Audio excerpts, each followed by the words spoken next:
Halo, selamat malam kawan pendengar. Dengan saya, Agus Muhammad. Ini adalah channel YouTube buat temani kalian yang sedang insomnia. Dan selamat mendengarkan.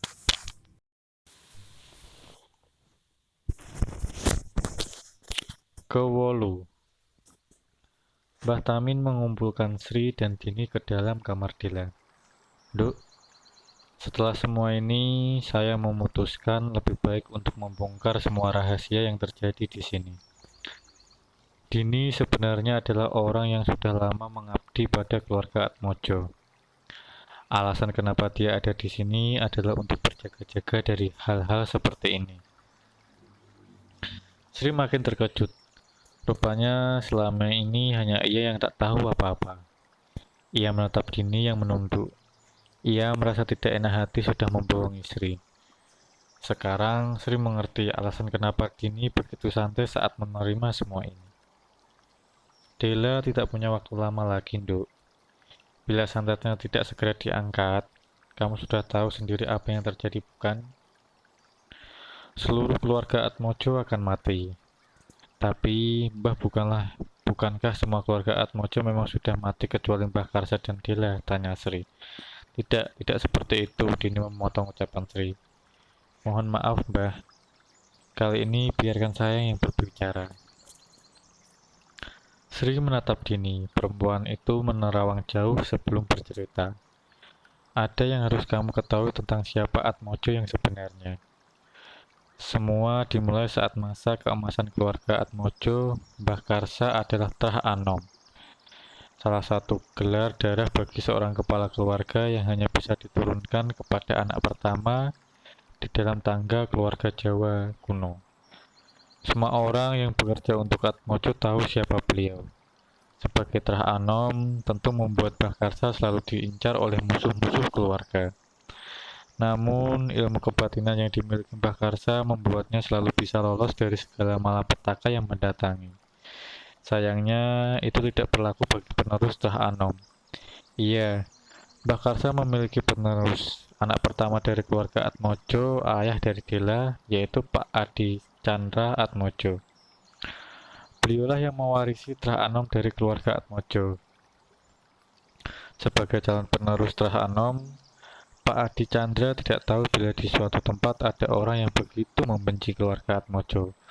Orang yang bahkan rela mengorbankan nyawanya sendiri untuk menumpas semua keluarga Atmojo. Malam itu, tepatnya malam setelah kepulangannya dari kantor, seseorang mengirimkan santet untuk menghabisi Pak Adi Chandra. Akibatnya, Pak Adi Chandra tewas dalam sebuah kecelakaan mengenaskan. Kejadian itu begitu cepat. Yang aneh adalah ia tewas dengan darah menghitam. Dini terdiam lama. Ia tampak mengingat kembali peristiwa itu. Kematian Pak Adi Chandra dengan tanda darah hitam itu seakan memberi peringatan bagi semua keluarga Atmojo bahwa saat ini mereka tengah diincar. Hal itu membuat semua keluarga Atmojo pasang badan. Penerus Trah Anom dari keturunan pertama Adi Chandra sekarang turun ke anaknya, yaitu Dela Atmojo. Hidup Dela tentu menjadi tidak aman lagi. Untuk itulah, Mbah Karsa dan Mbah Tamin membentengi penerus Trah Anom agar ia terhindar dari segala santet yang dikirim kepadanya. Pada suatu malam, Dila mendapatkan sebuah serangan brutal ketika hampir sebagian keluarga Atmojo tewas di malam perampokan gila itu. Hanya Dila yang tidak ditemukan. Hal itu membuat gempar semua orang, tapi anehnya tak berselang lama, Dila ditemukan dalam keadaan selamat. Namun rupanya itu hanya cara licik dari musuhnya untuk menghabisi sisa keluarga Atmojo. Karena hal itu bukan hal yang baik bahkan bagi Mbah Karsa sendiri. Satu persatu dari keluarga Atmojo yang tersisa mati dengan cara yang aneh. Setiap satu dari mereka mati, Dela selalu ada di sana melihat dengan senyum menyeringai. Pasalnya, tujuan sebenarnya Dela dikembalikan adalah untuk menghabisi nyawa pangkal dari keluarga Atmojo, yaitu Karso Atmojo. Dini menatap Mbah Tamin, seakan meminta pendapatnya apakah ia harus melanjutkan ceritanya. Sebenarnya di dalam tubuh Dela hidup makhluk yang memberikan santet khusus, keramat khusus. Ia biasa dipanggil oleh orang Jawa kuno dengan nama Senggar Turis, ratu dari alas Kolotiro. Selain itu, nama Senggar Turis memiliki arti penyakit hitam yang akan perlahan-lahan menggerogoti nyawa dari orang yang menjadi pangkal dari sebuah keluarga. Sri menatap Dini. Ia tahu sebanyak ini dan tidak mengatakan apapun kepadanya sejak awal. Bahkan Erna juga memiliki rahasianya sendiri. Dirinya merasa bodoh di antara semua orang. Lalu, apa hubungannya Jumat Kliwon dengan Dila? Tanya Sri. Batamin menengguk kopi di depannya. Rupanya kamu sudah tahu sejauh ini, Nduk. Bagaimanapun semua ini terjadi, yang jelas kami membutuhkan kalian untuk mengakhiri semua ini. Mengakhiri bagaimana? Nduk, akan lebih baik bila kamu tidak bertanya perihal ini lagi ya. Entah sudah berapa kali Sri mendengar kalimat itu. Hingga ia berdiri menatap Mbah Tamin. Sampai kapan saya tidak boleh tahu, Mbah? Sekarang saya tanya, apa alasan sebenarnya kalian membutuhkanku? Mbah Tamin berdiri. Kami kami membutuhkan kalian karena kalian semua memiliki garis weton yang sama.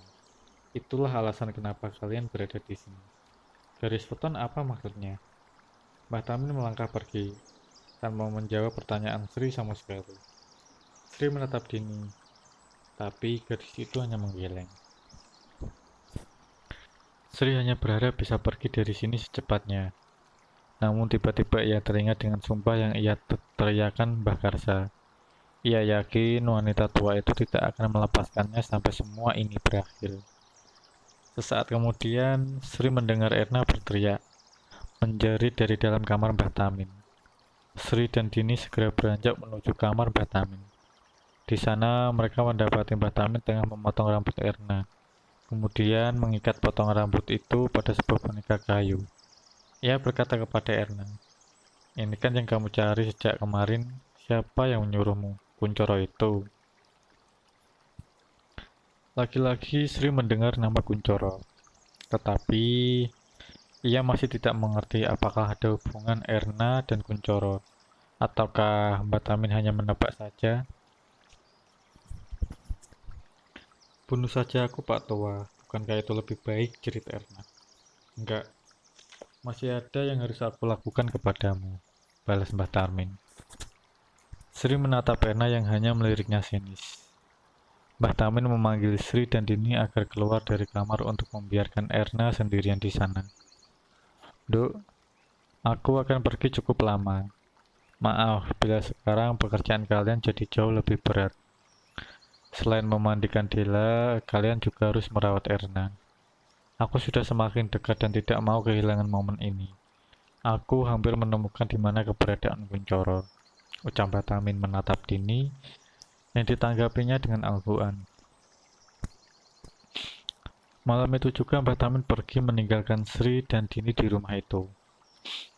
"Erna harus kita apakan?" tanya Sri tiba-tiba.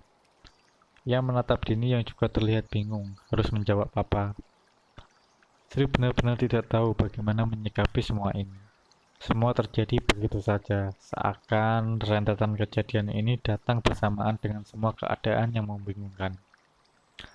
Erna yang ia kenal berubah dalam waktu sekejap, melemparkan Sri ke dalam pusaran tanya yang ia sendiri belum mengerti. Apa tujuan Erna melakukan itu? Mbah Tamin sudah memberi perintah, Sri. Kita harus menjaga dia, membuatnya tetap hidup.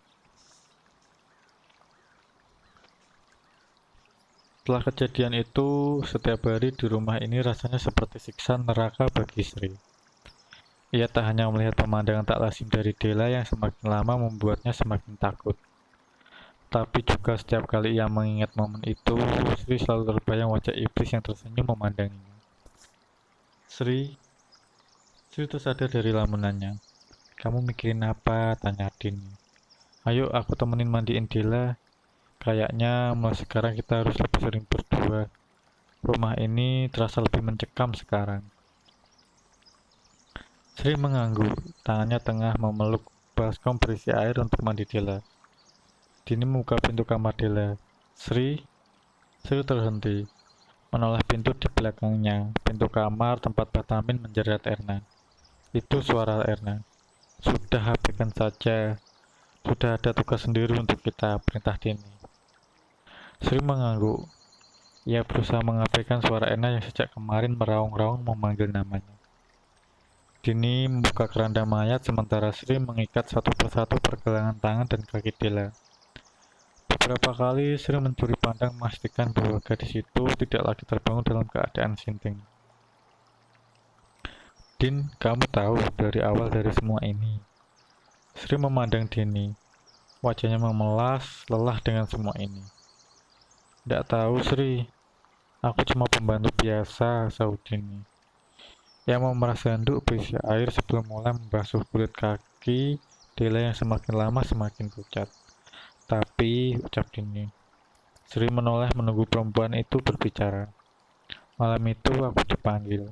Dipanggil? Iya, dipanggil. Dini menatap Sri. Selama bekerja di kediaman Atmojo, belum pernah sekalipun aku lihat seorang Karsa Atmojo. Kepala keluarga yang namanya begitu harum dikenal oleh semua orang. Dini mencelupkan handuk. Awalnya kupikir aku sudah melakukan kesalahan, sehingga beliau memanggilku, tapi aku salah. Mbah Karsa justru menawariku bayaran yang lebih tinggi dengan persyaratan khusus. Katanya seraya membela handuk. Persyaratan khususnya adalah aku tidak boleh menceritakan kepada siapapun tentang pekerjaan yang akan aku lakukan. Pekerjaan apa? Menjaga Dela Atmojo di dalam kediaman beliau bersama seseorang yang sama sepertiku. Namanya Marni. Marni, tanya Sri. Dini mengangguk. Marni adalah pembantu juga di kediaman Atmojo. Kami berdua bergantian membagi waktu untuk menjaga Dela, mengawasinya, tapi sesuatu terjadi pada malam itu. Sri memandang Dini. Wajahnya tampak murung. Marni tiba-tiba mendatangiku. Ia meminta aku menggantikan tugas jaganya malam itu karena aku ada urusan. Aku menolak, bilang aku sedang tidak enak badan. Marni sepertinya nggak terima dengan jawabanku. Aku bersikuku tidak mau menggantikannya. Sejak sore aku sudah mengunci pintu kamar. Istirahat setelah seharian menjaga Dela di kamarnya. Kamar Dela hanya berjarak beberapa pintu dari kamarku. Malam itu, aku sengaja menunggu Marni masuk ke kamar Dela. Karena itu sudah menjadi tugasnya. Tapi dia tidak datang. Dia malah memasukkan satpam baru yang lalai dalam menjalankan tugasnya. Mungkin karena tak ada satupun Atmojo waktu itu ada rumah kecuali Dela. Dini membilas perut kunci Dela sementara Sri masih mendengarkan. Aku memutuskan untuk tidur saja, bersetan dengan Marni dan tugasnya. Tetapi baru saja memejamkan mata, aku mendengar sesuatu yang sangat mengganggu. Terdengar suara keras seperti benda yang dibanting terus-menerus. Aku beranjak dari ranjang. Aku lihat Marni datang membawa gagang sapu. Ia masuk ke kamar Dela dengan wajah kesal. Terdengar suara Dela meronta-ronta, berteriak ampun. Tapi Marni terus-menerus memukulinya. Aku menahan diri saat itu semua terjadi karena ini bukan kali pertama Marni melakukan itu. Sampai Sri menatap Dini, wajahnya semakin murung. Hening. Hening sekali sampai aku bisa mendengar rintik hujan yang tengah turun. Aku memutuskan keluar dari kamar. Berjalan pelan menelusuri lorong. Memastikan apa yang tengah terjadi dan aku menemukannya. Menemukan apa, Mbak? Tanya Sri. Menemukan mayat Marni tewas dengan leher menganga. Di atas perutnya tertancap gagang sapu. Dela menangis di sampingnya. Malam itu begitu mengerikan. Seluruh keluarga Atmojo datang dan bertanya perihal apa yang terjadi. Aku menceritakan semua. Wajah Mbah Karsa tampak sengit memandang Dela. Dan setelah semua fakta itu, kematian Marni dituduhkan kepada satpam muda itu. Ia tidak dapat berbuat apa-apa dengan segala tuduhan yang mengarah kepadanya, termasuk dengan kesaksianku atas perintah Mbah Karsa tentunya. Semenjak kejadian itu, Dela dibawa pergi. Sri tidak berkomentar. Ia hanya menunduk menatap jemari Della yang semakin lama semakin terlihat kurus. Mbak, kayaknya aku harus pergi dari sini, kata Sri tiba-tiba. Dini menatapnya. Jangan Sri, jangan lakukan itu, kata Dini menenangkan. Kenapa? Kamu sudah melakukannya kan dengan beliau? Melakukan apa? Kontrak gade nyawa bersama Karsa Atmojo. Sri teringat dengan peristiwa itu. Perjanjiannya bersama Karsa Atmojo. Tubuhnya lemas. Sri terdiam sejenak sebelum tanginya pecah. Aku pernah melihat seseorang yang pernah melakukan kontrak itu bersama Karsa Atmojo. Dan kamu tahu apa yang terjadi kepadanya? Ia ditemukan tewas gantung diri dengan pesan terakhir yang membuat semua para abdi Atmojo merinding. Nyawaku tak lagi menjadi kuasaku. Itu adalah pesan terakhirnya. Dan kamu tahu siapa yang melakukan itu, Mbak? Mbah Karsa. Dini mengangguk. Hening, tak ada satupun dari mereka yang bicara lagi. Sebelum Sri bertanya kembali perihal sesuatu yang mengganjal dirinya, apakah Mbak Dini juga melakukan kontrak itu bersama beliau?